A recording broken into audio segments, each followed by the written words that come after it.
আদিত্য ধরের নতুন ছবি ধুরন্ধরের ট্রেলার প্রকাশের পর থেকেই তুমুল আলোচনায়।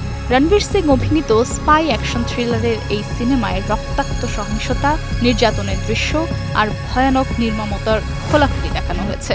আর সেটা দেখেই দর্শক প্রশংসা করাচ্ছে ট্রেলারটি।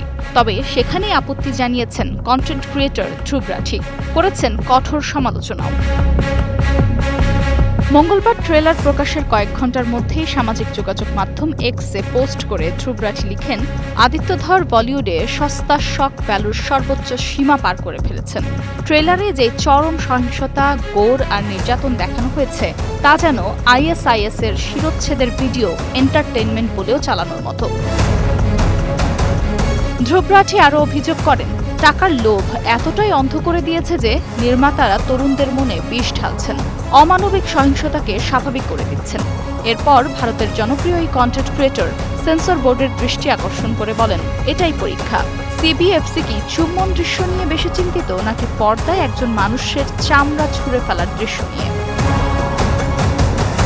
4 মিনিট দৈর্ঘ্যের ধুরন্ধরের ট্রেলারে আসলে দেখানো হয়েছে বেশ কিছু হত্যা ও নির্যাতনের দৃশ্য।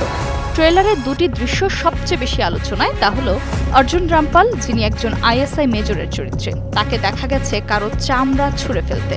অন্যদিকে অক্ষয় খান্না লাহোরের এক গ্যাংস্টার হিসেবে পাথর দিয়ে একজনকে পিটিয়ে হত্যার দৃশ্য দেখানো হয়েছে। তবে ধ্রুব রাঠি যতই সমালোচনা করুক, নেটিজেনদের বড় একটি অংশ বলছে এই ডার্ক টোনই ধুরন্ধরের আসল আকর্ষণ।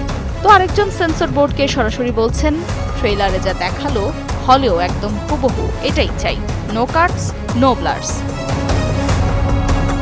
মঙ্গলবার মুম্বাইয়ে ধুরন্ধরের গ্র্যান্ড লঞ্চে হাজির ছিলেন আদিত্য ধর, রণবীর সিং সহ ছবির অন্যান্য অভিনেতারা। তারকাবহুল এই সিনেমায় রণবীর সিং এর সাথে আরও অভিনয় করেছেন অক্ষয় খান্না, অর্জুন রামপাল, সঞ্জয় দত্ত, আর মাধবন, সারা অর্জুন, রাকেশ বেদি সহ আরও অনেকেই। 5 ডিসেম্বর প্রেক্ষাগৃহে মুক্তি পাবে ধুরন্ধর।